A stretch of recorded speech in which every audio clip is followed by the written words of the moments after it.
Good afternoon, everyone, and welcome to the first edition of SPAG Dialogue, a series of online events brought to you by PR and advocacy experts, SPAG, in association with Reputation Today. A warm welcome to all our panelists and the 130 plus registered participants who have logged in today using Zoom. This session is also being live streamed on YouTube on our channel bit.ly Reputation Today on YT. So if you're facing any issues with Zoom, you may switch to YouTube without the option of asking questions, of course. For those who are attending using Zoom, please feel free to ask your questions using the Q&A box. Please avoid using the chat box for this. Before we introduce our panelists, let me remind you the hashtag for today is Policy Dialogue. That's hashtag Policy Dialogue. Please tweet your learnings, thoughts, and ideas about this series using the hashtag Policy Dialogue. And don't forget to tag SPAG Asia and Rep Today Mag. I would now like to welcome our panelists for today. Berges Malu, Director for Public Policy and Policy Communications at ShareChat. Govindraj Ethiraj, Founder, IndiaSpend and Boom. Paroma Chowdhury, Senior Director, Asia Communications and Public Affairs at SoftBank Group International. And Sanjay Khan, Partner at Khaitan and Company. And moderating the panel discussion today is Aman Gupta, co-founder and managing partner at SPAG. Over to you, Aman, to steer this conversation ahead. Thank you, Anubhuti, and thank you everyone for joining in, both my esteemed panel and everybody who's attending this through different channels which we have today. This is the first of this kind of a session which we are having under this policy dialogue, and over the couple of months, we hope to have a few more of this.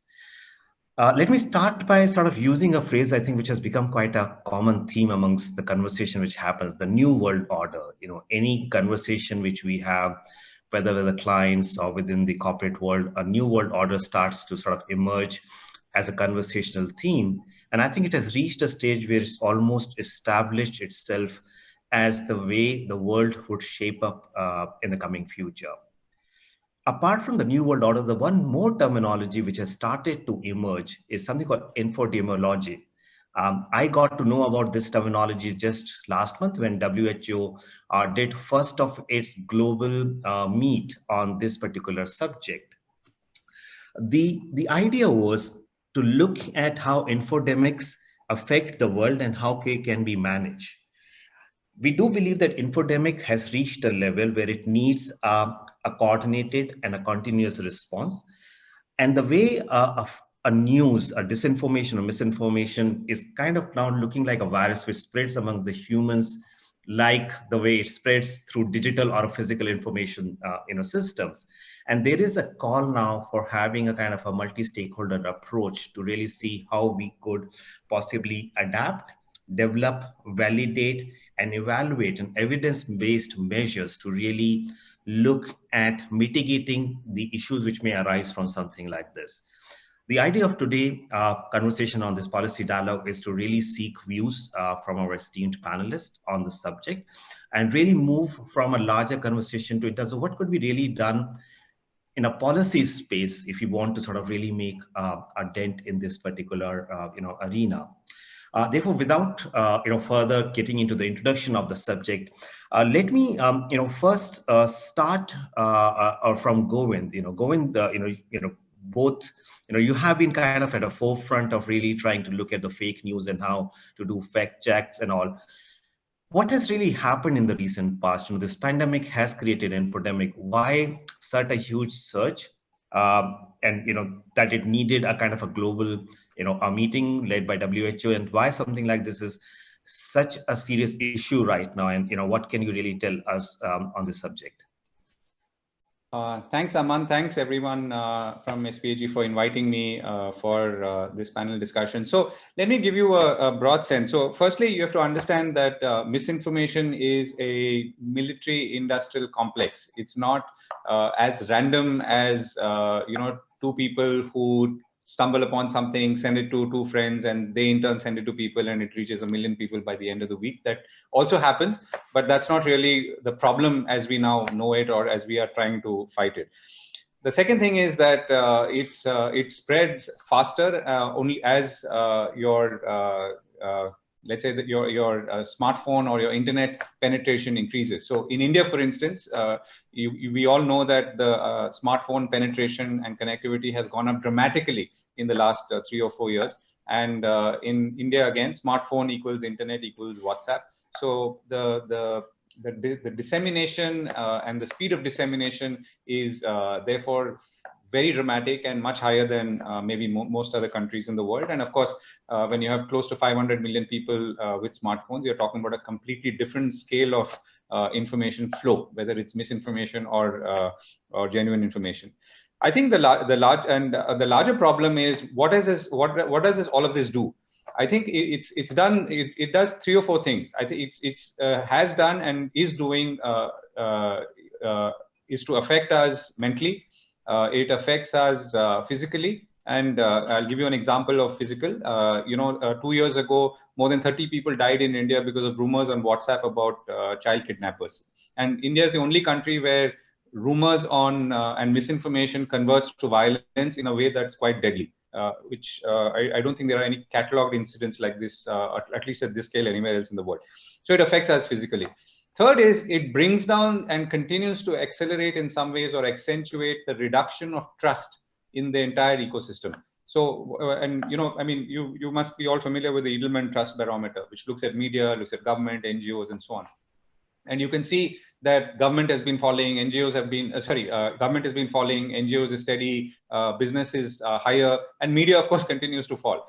The problem with misinformation, which the Edelman Trust Barometer also looks at and talks about a substantial amount of respondents talk about this being as a problem and being used as a weapon, is also that it's destroying or eroding the very nature of communication and brand communication. So what I'm submitting here is that over time, your ability to tell people anything about anything, or convey a message, or send a message, or sell a brand attribute, or a product, or a service is going to get diminished because the overall trust in the ecosystem of information is falling, and it's falling because of misinformation, right? So now, if you take any product or service, you'll find that at some point of time, it's been a victim of misinformation. So one is that, let's say, if you take a Maggie or a Nestle Maggie, something happened, it was big, but it recovered over time, right? But there was damage. There are many more examples. Let's say an Ashirwad Atta, Combi Flam. Brands have lost large chunks of sales because there has been such a high degree of suspicion about the product or service.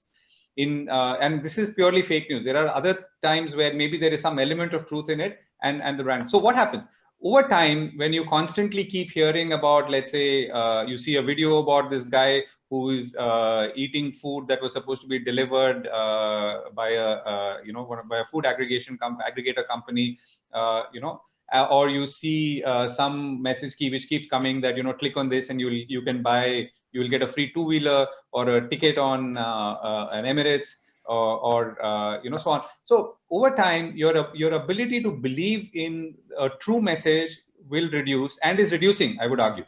So to me, that is something that we have to be very careful of, and you have to therefore work harder.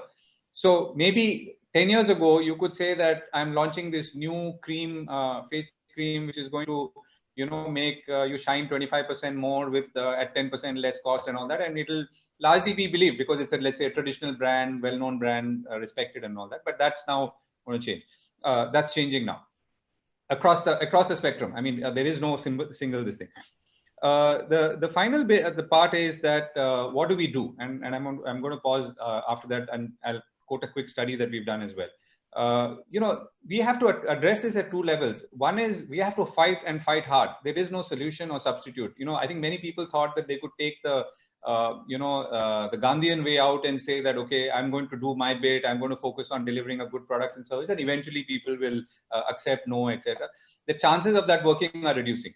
I'm not saying it doesn't work. Of course it works, but word of mouth will help and so on. But you're up against a machinery. Remember that it's not a few disgruntled customers who may or may not be rightfully, let's say, pulling you down.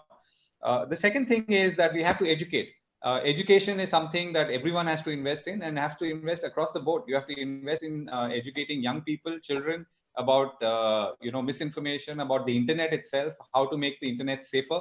A lot of what we consume, even if it's accurate, is not something that we are geared to consume. You may see medical sites like a WebMD and look at it and say, oh, I've got a catch in my shoulder, and what do I do? And you go there and you'll find 7 answers for 7 possible reasons, ranging from sprain to bone marrow cancer or something as dramatic as that. And that comes up precisely because many people have searched or found that link, and that's how search works. So, but the point is that that's not inaccurate, but you're not geared to study it, and you're not geared to interpret it. And only maybe you can inform yourself, but a decision on that should be taken by your general physician and no one else. But that's something that I think COVID overall you're fighting, because there is so much misinformation around it.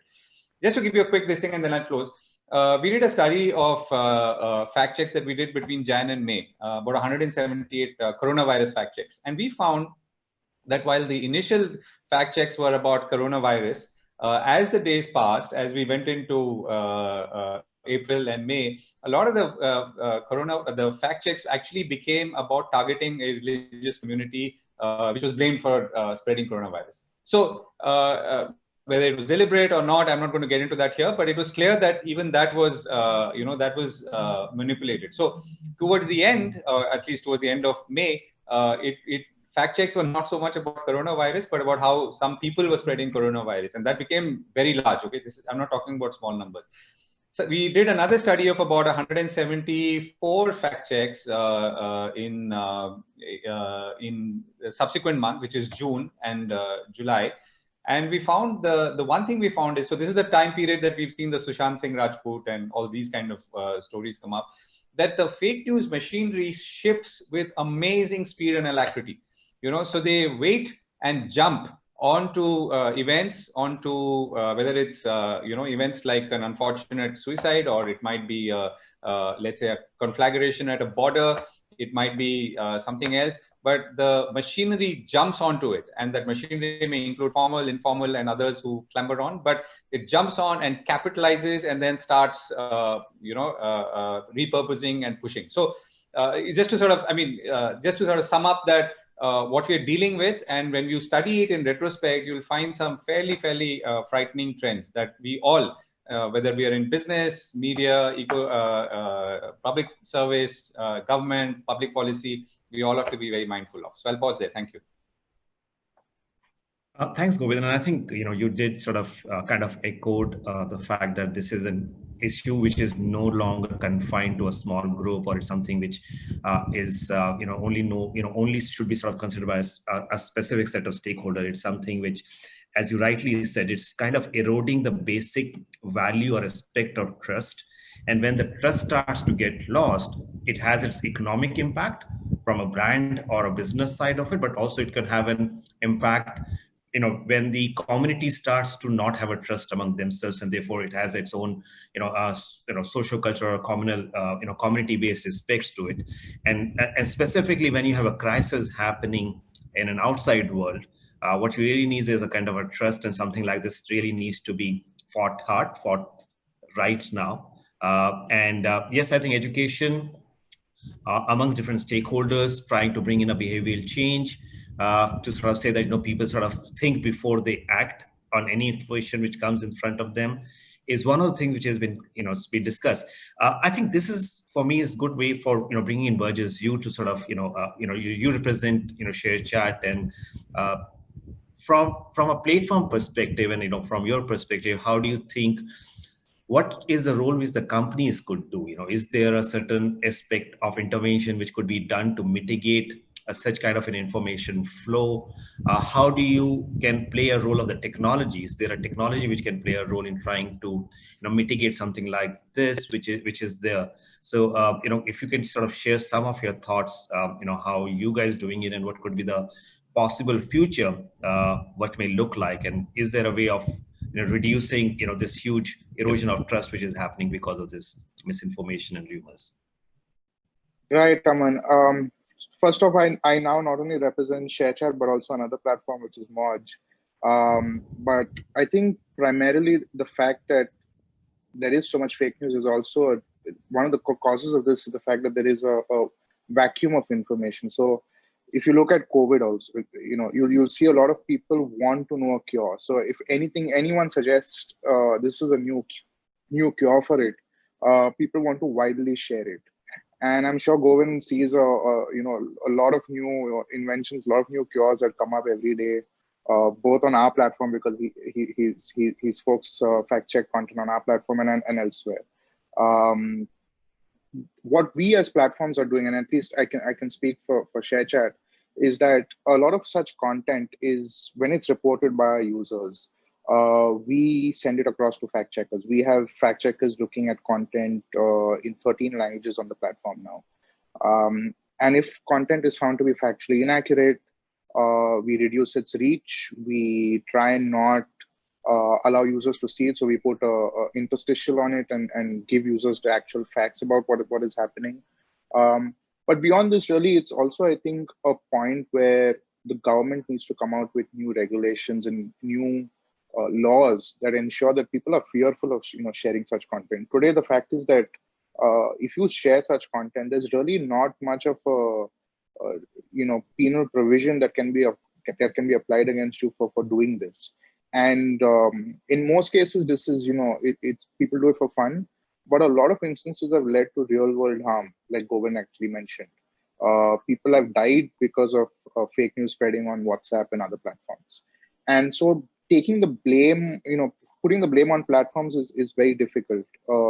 It's while there are some platforms that look at censoring content and trying to ensure that their platform only has content that their political bosses prefer, in an open democracy like India, you cannot be controlling speech on the platform. So the only way to actually do this is to have better policies around this.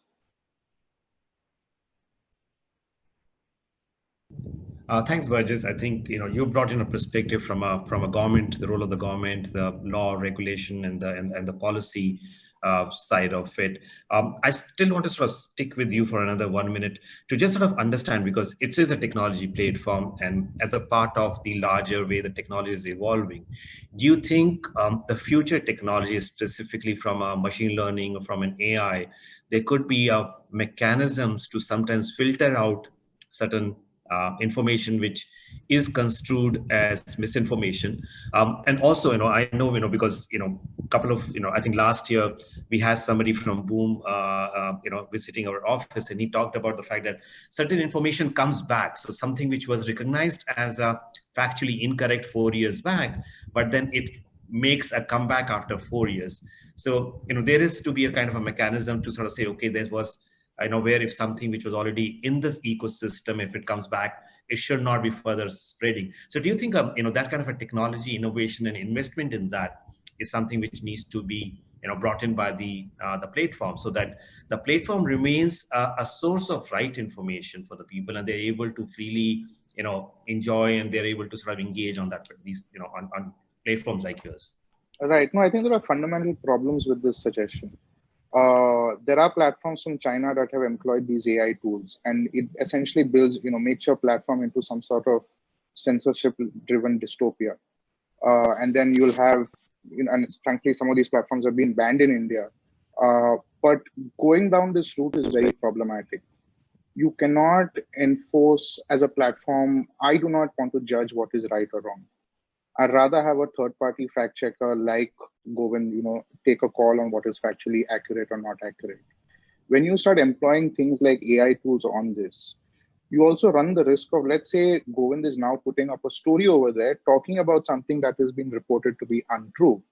And my AI tool, looks at that image, realizes that, okay, this was factually inaccurate, and takes down Govind's post. I don't think that's the intention here, right? And so a lot of times things like this, it's very easy to say that, you can use AI, you can use technology to fight this. But that's a very difficult path to go down. And once you start doing that, it builds on, largely censoring your platform. The better mechanism to do this is to ensure that there's more, factual information going out from your newspapers, for instance. A lot of times you'll see, newspapers are carrying news that is not particularly true. You want to ensure that the government is putting out more factual information. I mean, when the COVID situation had just begun in India, there was a government release that said, Ayurveda can cure COVID. And that's where you actually start then seeing a lot of this other information popping up saying, snort sesame oil and it may actually help you fight COVID. If the government is pushing that kind of stuff out, if the newspapers are pushing that kind of stuff out, you can't fight fake news with technology. Fake news has been there since the time of Mahabharata. The only way to actually fight it is to have more actual news out there. To have more folks like Govindraj, better empowered to fight this, rather than saying employ AI tools. If you start employing AI tools, the next thing you know, we are living in a country like China where half the information is taken down because the platform's boss doesn't like it. And I don't think that's something that India should ever aspire to. Sounds good, but then I think that's a very, very fair point.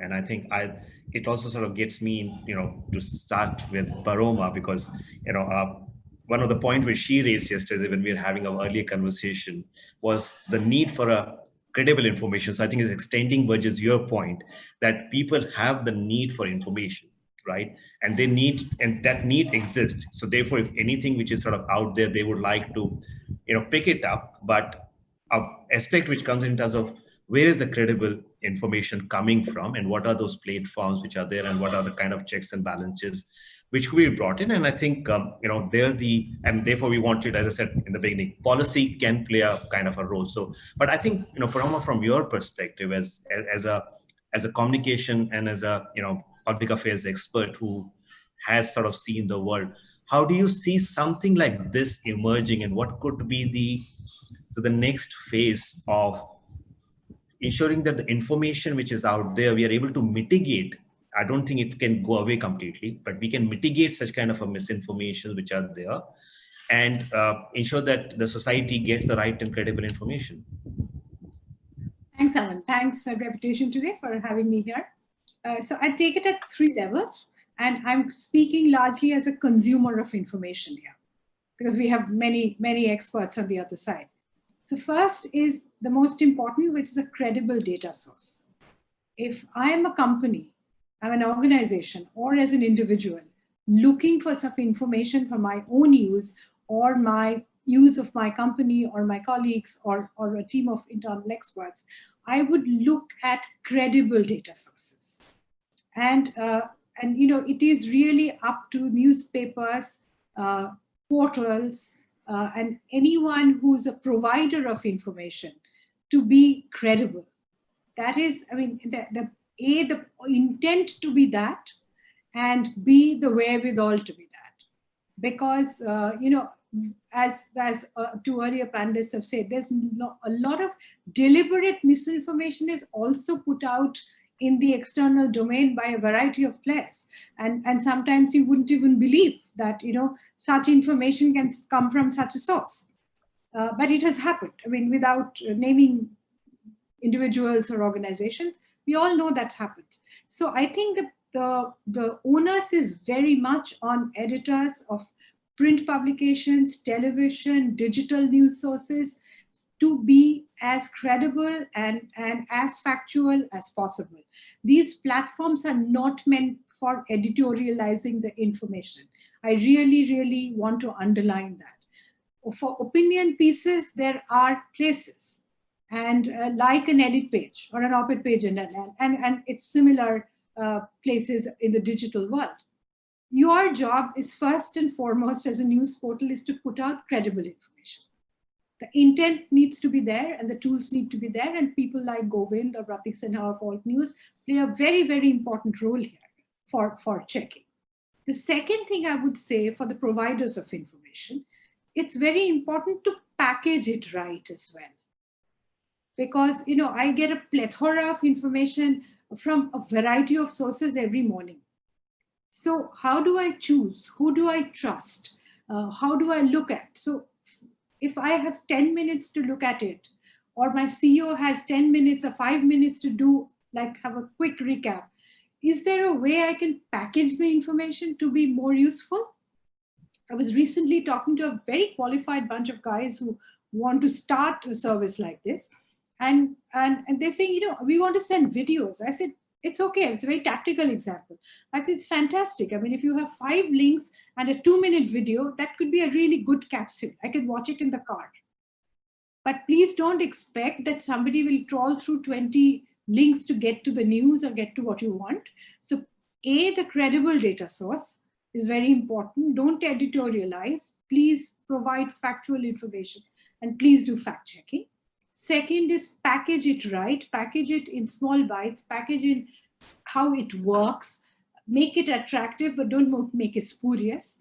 So the packaging is no one thinks about this too much, but it's very, very right. It has to be, I have to be compelled to look at it, right? In the morning, whether on a device or mostly we consume information on devices now. So whatever is device friendly. The third thing is, I completely agree with my earlier panelist, censorship is a very, very slippery slope, and regulation of any kind, because you never know where it's going to stop. And, you know, and it's just falling down a rabbit hole. So yes, I mean, I feel very strongly about this, also given my Google experience. So any attempt to regulate through government intervention is not an ideal state. So there, I think responsible players, responsible platforms are the same thing. And you can't make, I mean, I'm not going to go into legalities. Sanjay can do that. We can't make platforms responsible for content.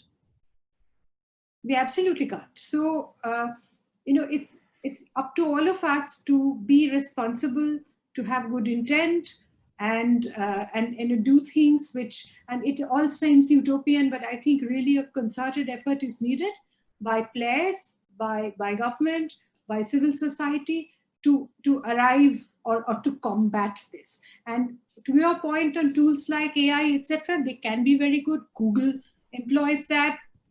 Facebook has a lot of content moderation folks, as you know, everybody does. YouTube. But I mean, the numbers are mind-boggling. Just go look up Facebook stats or YouTube stats, and you will know what I'm talking about in Twitter. It's not humanly possible to regulate all that through human eyes. But at the same time, if you employ too much of tools like AI and monitoring, I mean, you do run the risk of the content getting censored right at the start. So I think it's going to be a combination of policy, tools, good intent, to arrive at this, I mean, you know, some kind of a solution, but we have to keep working at it. That's a long answer. I'm sorry, but that's what I feel. And I do feel very strongly about this.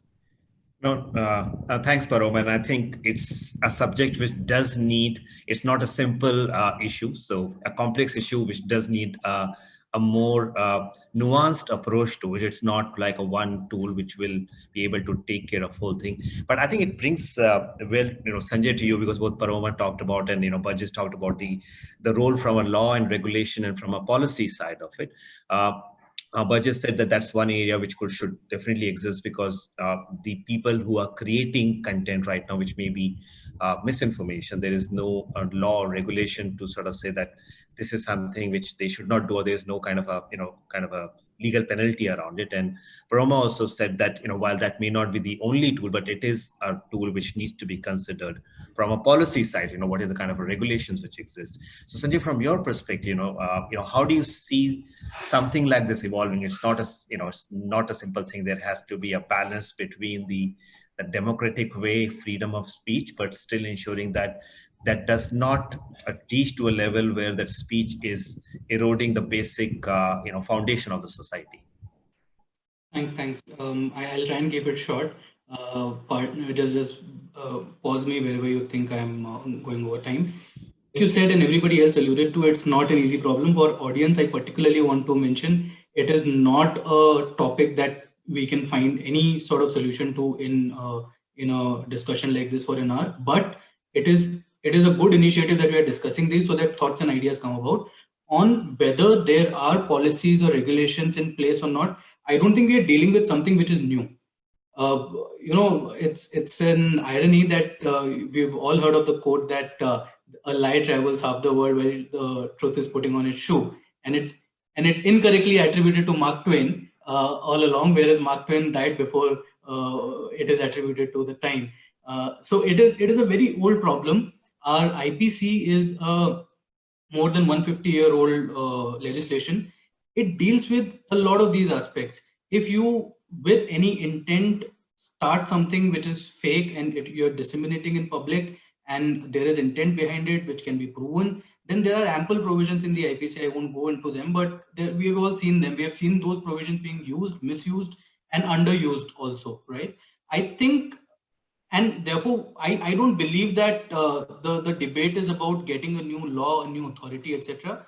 I think as a society, we have a problem of not checking something before we pass it on. I think it's a societal problem also, and that it also goes to our data privacy concerns in India, whether we don't feel hesitant in asking somebody about their personal lives. We don't feel hesitant about passing on something which may be personal and which may be correct, incorrect, whatever. Therefore, I think it is a personality issue. It is a habitual issue that needs to be solved at a larger societal level. How do we do it? In essence, any bad behavior that you want to correct, how do you solve for it? If bad behavior is resulting in a deep loss to society at large, if it's a in rem sort of an action that you need to take, there is criminal penalty for it. If it is harming a particular individual or a company, then you penalize that by way of some monetary penalty. I think both of them in separate domains exist today. We need to enforce it. Unfortunately, our enforcement mechanism is also, and I wouldn't blame them for it. It's just that we don't have enough resources at our hand. Our cyber branches of various police stations across India, they have been issuing notices. We deal with those notices for our clients on various aspects. Now, the same authority, same cyber branch is issuing notices for a fraud, an online fraud, a bad content, or a content which is used in mischievous ways, etc. Now, if we can have more hands there, I'm sure they can penalize more people and look into more actions. So in summary, what I'm trying to say is that it has to flow top down. If I can take an example of, say, how RBI regulates the financial market. RBI has first set of regulation for banks, then for NBFCs, then for people below them, etc., etc., and finally for individuals, right? When you remit money from India to abroad, you as an individual need to. A similar approach should be followed, because it's impossible to regulate individuals upfront, because our police, who is the main authority to go after individuals, is not equipped. So who do you go after? You first ensure that media houses, large newspapers, we have the Press Council of India. There is another debate as to whether Press Council of India can enforce everything very, very stringently or not. But maybe that is one area to look at. So because if media houses are fearful that if I publish something without checking, then there is a sword hanging on my neck, then the first level of check will come there. Today, what happens is somebody picks up a Twitter thing or anywhere else and would put it up as a news article, and later on correct maybe a week later. But between that, a lot of it happens. So I think it should be a top-down approach. We should have enforcement of our existing regulations. I don't think we need to really reinvent the wheel and come up with a new set of regulations authority. If we can just enhance the enforcement today itself, I think we can see a huge difference. Thanks, Sanjay. That's really, really interesting. And I think it's, moves to the sort of next layer, which I was thinking in terms of what shall be the way forward. And I think you have provided a perspective, but let me come to Govind now. So Govind, you've been both from a fact check, plus you've been with the media. So what Sanjay was talking about in terms of kind of a top-down approach. So I think there is one which is a kind of a self-regulation, responsibilism, education. I think those things needs to exist, and I think there has to be a way to invest behind that kind of thing. Now, whether the different players come together to launch an industry-wide campaign or what needs to be done. So I think the education and behavior change is one, but from a perspective from a regulation side, to have like a central body which can do like a top-down thing, where there's also not just policy but also enforcement. Do you think that something like this is a possibility, and what could be the possible contours of this? No, I think any regulation or any such response to information flows is very, very tricky territory. And I think that's been articulated by Paroma, Berges and Sanjay in different ways. So, and it really goes to the fundamental of what we are as a country and or what we want to be. So there is a problem. I mean, we cannot deny that there is a magnification of that problem because of technology, and we cannot deny that as well. But that's the supply side. On the demand side, it goes back to why do you and I believe what we believe when we see it, and whether it comes from my uncle in the morning or a friend or whoever it is. So I think you have to address these issues both on the demand side as well as on the supply side. The demand side I already talked about, and the supply side I said that, listen, you need to get much more stronger now, stronger and firmer, and because it is a battle right now, or it is a war, depending on how you see it. There is self-regulation, however, which needs to come into play when it comes to, let's say, media, for instance. I think it's very clear in some cases that, so media makes mistakes. I mean, I've been a financial journalist almost all my life. And I mean, I've made my share of mistakes in the past. Others have made it and all that. But I think I know now, and most people do, what is a mistake and what is not, and what is deliberately being twisted. You do some poll and then you find that someone clearly, it's a 30% has said yes, whereas 70% has said no, but the graphic looks the other way around. And on a leading TV news network, and there's no way that's a mistake, because people don't make mistakes like that. Exactly. And so I think but what happens when something like that happens? Is there any self-regulation within the body? Whether it's the Press Council of India or the News Broadcasters Association? No, at this point. I mean, nothing that I have ever seen of any significance. So I think the self, but that does not mean that we should not do it or should not press for it. I think within media there has to be self-regulation, but you have to also remember that the problem of misinformation, as we are discussing it today, 98% of it lies beyond media. As in, media is not the primary disseminator. Many people hate media and would like to think that media is the thing, but it's not. This all happens in the sort of 98% subterranean networks, so to speak, which includes your WhatsApp or Signal or Telegram inbox or whatever it is. So I think self-regulation at a media level, but I think, and we've not done much of that, a sense that, there has to be some, that you have to be worried that if you do something deliberately, then what can happen. Different countries have approached this differently. Sanjay may be able to throw more light. I mean, Germany, for instance, puts more onus on the platform. Other countries put less onus on the platform. In India, it's very likely that if I post something unfavorable against, let's say, a political leader, I can the same evening get hauled and hauled into police station on fairly flimsy charges and remain there for a while. So, and that's happened as well. So yeah, I think we are in a strange position, but I would definitely argue for more self-regulation. I would argue for more education and training, but equally, I think I would argue that people have to have a right to say what they wish, and I think freedom of speech without it becoming sedition every time is very critical. I mean, we are a democracy. We should be allowed to express our opinions on things, and I mean, we tend to cross that line very often nowadays. Sounds good. No, Govindraj, I think there is kind of a consensus on that side. But coming to the part two, so self-regulation, I think there is one part of it. The second is in terms of sensitization and education of the larger masses, or the consumer, consumption of where it happens, and for them to know, what is, how can they basically be more conscious about before sort of sending something out. So, but just from a platform perspective, do you think there is a possibility, or there is a need for the different platforms to come together, maybe as a cohesive group, to run such a kind of a campaign, which could be, good for the larger community as well as for the platforms itself? Do you think that's a decent ask, or is there something which has to come from some previous sales? I think platforms coming together to apply fabric conditioner on such issues and absolve themselves is problematic, because one is that different platforms, focus on these issues differently. Just because, bringing all of them together and trying to make them all seem as bad or as good is not going to work. You have one platform that censors LGBTQ content. and then you want to partner with that same platform to try and do something else is kind of ridiculous. So I don't think platforms coming together is a great idea. So even in the US right now, there's one platform that's saying we're going to take strict action on political speech. If it's, if it's fake news, we'll call it out. And then there's another platform that says, hey, if it's political speech, I don't care. Even if it's fake news, it can go we don't care. So you can't have platforms coming together because each platform has a different view on these issues. And so in from that perspective, I think every platform is doing what they think is best.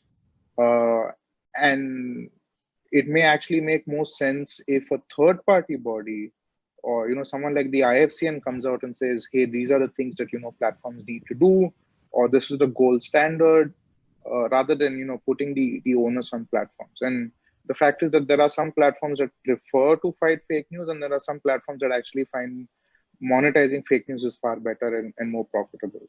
And I'm sure Govind is aware of what I'm trying to refer to. So it's not easy to say that platforms need to come together and fight this. I don't think that's ever going to happen. Different platforms have different ways at looking at this issue, and I don't think we are all on the same page. Yeah, but I think the only thing I would add to that, Aman, very quickly is that, see, there is public service messaging that is important in these areas. Traditionally, a government, for instance, could say that I will invest more in public service broadcasting or high quality public service broadcasting. And we have a public service broadcaster to create a counter in a way to all this content that you're seeing around you, which is obviously not of a good, let's say, level or something that can educate. So you may not ask the platform, but you could say, okay, all platforms have to contribute some time and effort to something that becomes a national effort. We've seen it in healthcare, for instance, right? Or let's say in financial services, all mutual funds contribute to a fund, and that becomes the Association of Mutual Fund of India, which furthers the cause of investor education in India. So maybe something like that. I mean, that's just a thought. Fair enough, Govind. I think that's a possibility, and I think, Berges, I do understand where you're coming from with it, and I do follow what's happening in the US or in other places, and the differing views which appear on different kind of information which floats on different platforms. But Paroma, coming back to you, you did talk about sort of three parts. There is a tools, there is a self-regulation, and there is a policy side of it.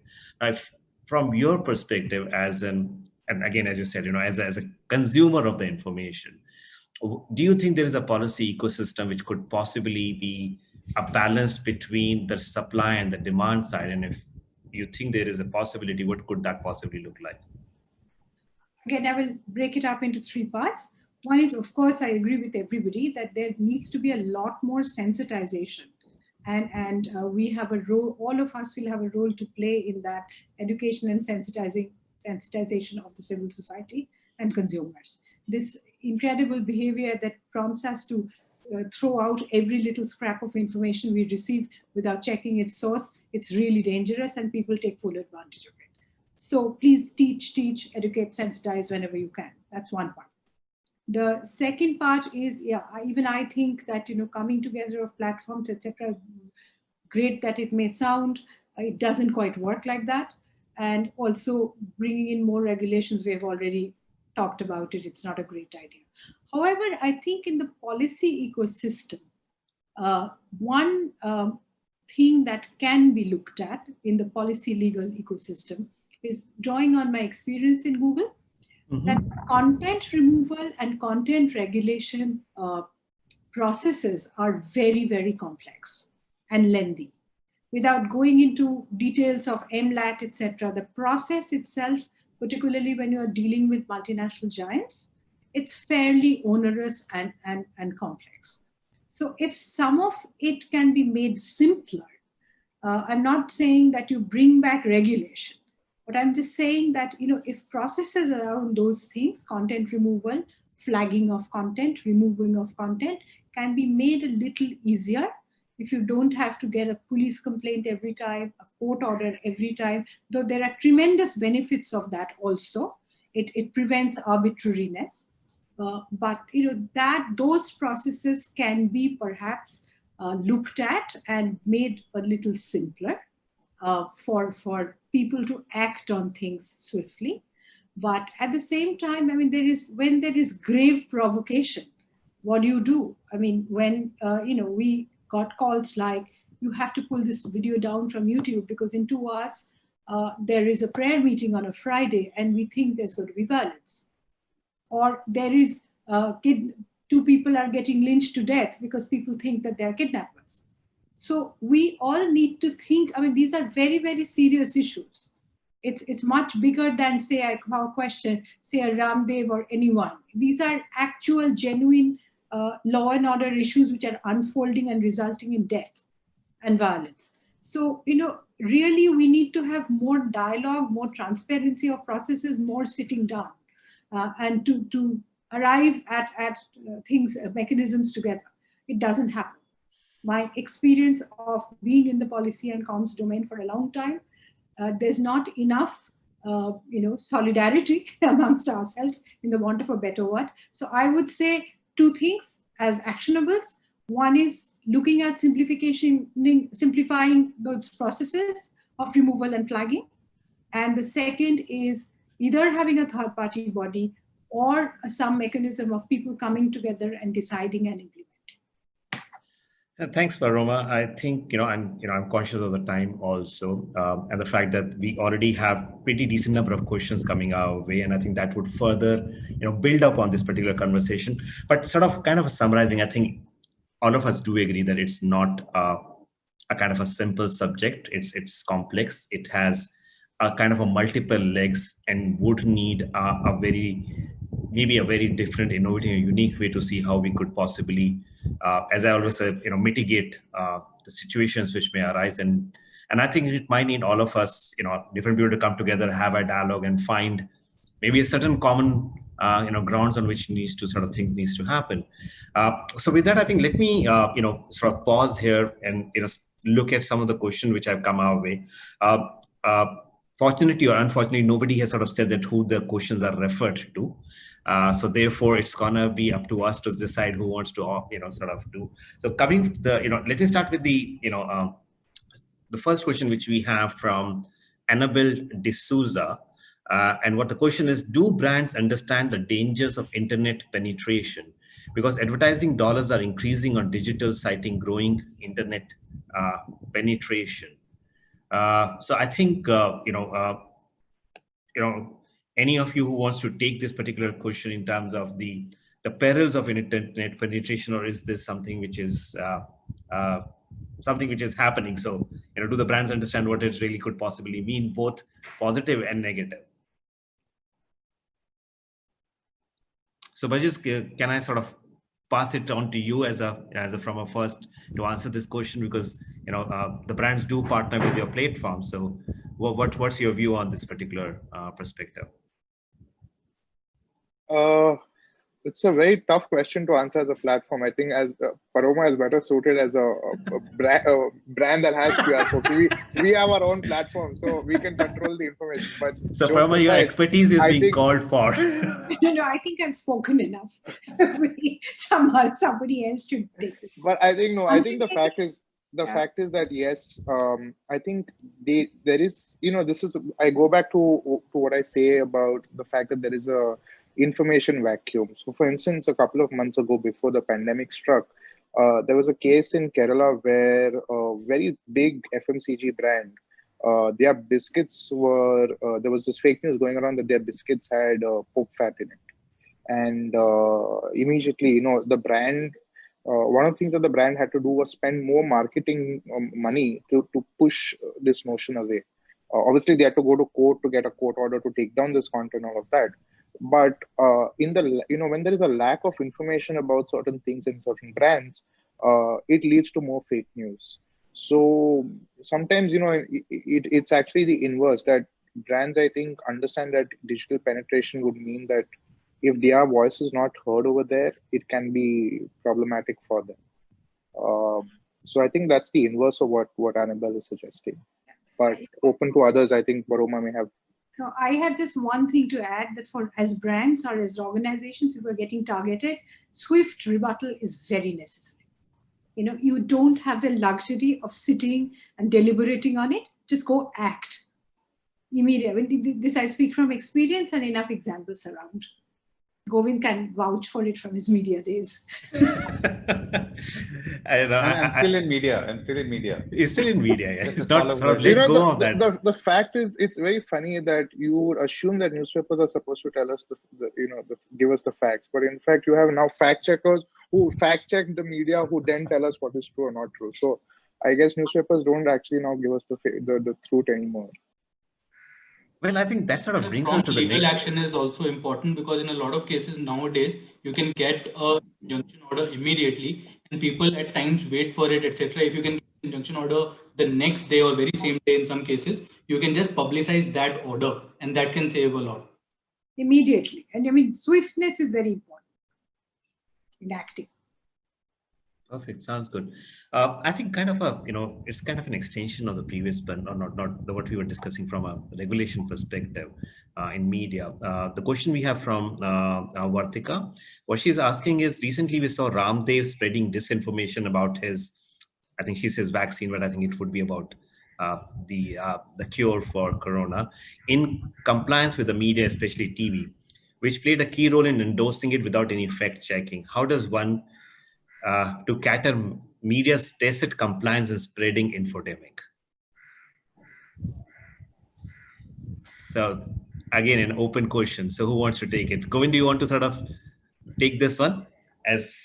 Yeah, I mean, I don't want to like defend anyone and so on, but I mean, clearly people should have paid more attention to what was being broadcast. So I think a lot of TV networks usually take cover under the statement that or the claim that this, it's all happening, and therefore I don't have time to check and fact check, and I'm just reporting it as it is and all of that. I think so. I think maybe that worked at one point of time. It doesn't. If anyone had looked carefully at anyone, I'm just saying, even if you were an intern, out of college or even still in college, you would have known that to make a claim on the basis of something like a cure for COVID, which does not exist on planet Earth, is something very fantastic and should have been questioned. So I think whether it's whoever did it, I mean, I think they should have clearly contextualized it. For instance, maybe you're broadcasting that press conference live and saying, okay, here is this is a cure, this is not. I mean, they've actually backtracked subsequently, but so you could always say that the anchor could contextualize, the graphics could contextualize, saying that there is no known cure and this is a claim. So even if you just put claim and optically it would have appeared that okay, you're not necessarily endorsing it, supporting it or whatever. But I mean, what more do you say? I mean, it's too crystal clear a case of where there was not enough homework or it was, all caution was thrown to the wind. If I can jump in here, I don't know if some of you noticed, but there was a TV channel that listed out the names, or supposedly the names of some army officers from China who were killed in battle. And then it turned out to be that those names were a message on a WhatsApp forward, right? And this was on national television, on one of the most watched national television channels. So I think it's also this hunger to be there and be there before anyone else can report it. It doesn't matter whether what we are saying is true or not true, because if it's not true, in the next slot, we will not repeat this video if it gets fact checked or we realize it's a mistake, but we'll play it nevertheless. And I'm sure Govind, being a television journalist at one point, may have some more insights on this, but yeah, I think the fact. It's just that people want to put it out there. You just want to share it. No, you do. I mean, I agree. I mean, the pressures of real-time television and weekly TRPs, which in turn drive all the content and all the problems that we talk about. I mean, that's common for everyone. But I think there is huge danger here when you're telling someone that there is a cure for COVID, and you're causing two things. One is people stop maybe doing other things and say, okay, I can stop wearing a mask, I can stop social distancing because I'm going to take this medicine and all my problems are gone. So, I mean, you're damaging and of course, you're creating a false scenario where there is actually no cure and you're creating a sense, and therefore you don't take any other medicine, which might make you more immune or whatever. So, I mean, this is really, this is a public health attack. I mean, this is not just, a WhatsApp message, which has other implications, but I think in the health space, you're really causing damage. And on the lighter side, to be fair, one of the TV channels, very, very well-known national one, and I'm going to name it because it's a positive story, TV Today, took Ramdev to the cleaners, basically. I've seen that in like episode after episode by different anchors, and why he chose to appear for all of them, unfathomable. But they did a really good job of pulling the wool out. But on the other side, does work. Sometimes it does work. That's what I'm saying. Sometimes. Sure. On the other side, the other fact is that right after the lockdown started, there was this news that an earthquake would strike Delhi, and all the fact checkers said it wouldn't. And now we have seen how many earthquakes have happened in Delhi. So I don't know if the fact checkers are also, doing their job correctly, because they said there's no such news, and now we've seen one every week. So who's going to fact check the fact checkers?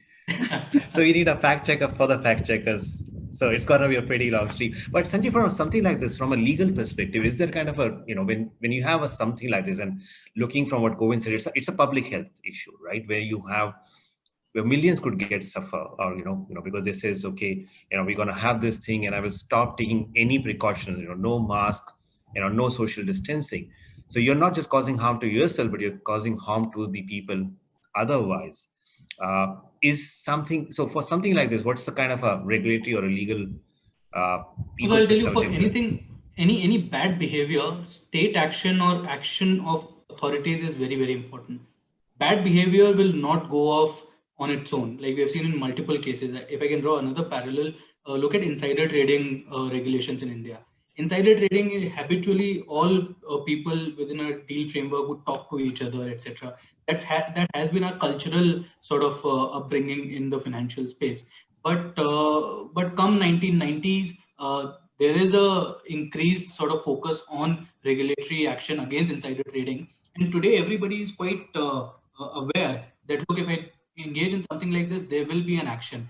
Unless there is that action taken in a couple of cases, like the ones we have seen in securities market, if similar actions are taken here, only then people will realize that yes, something can actually go wrong if I broadcast this particular thing, or if I pass on this message.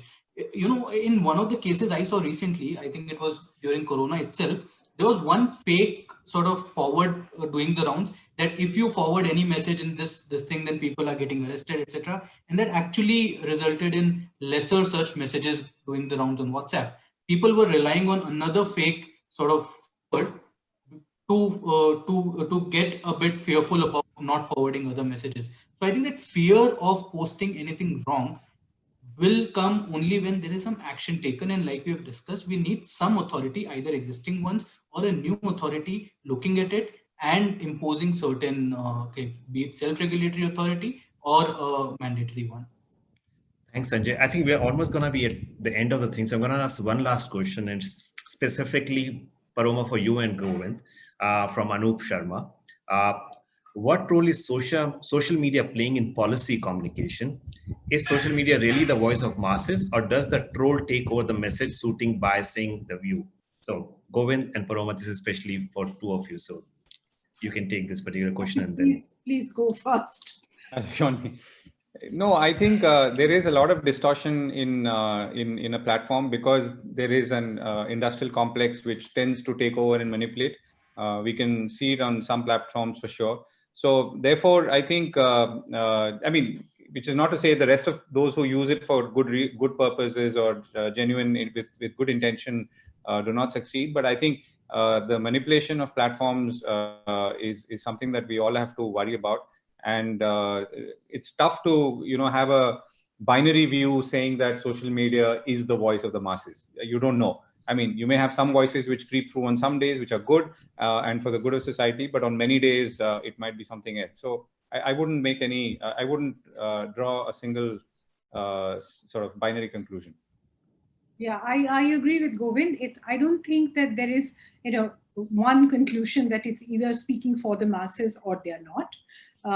For instance, if you see WhatsApp's incredible growth, obviously those numbers are not only coming from urban or elite centers only, or the recently banned TikTok, it's exponential growth too. So in some areas and pockets, they're definitely mass participation. In some, they're not. Twitter maybe a lot of, essentially an urban phenomenon. So that's why we absolutely need a framework here.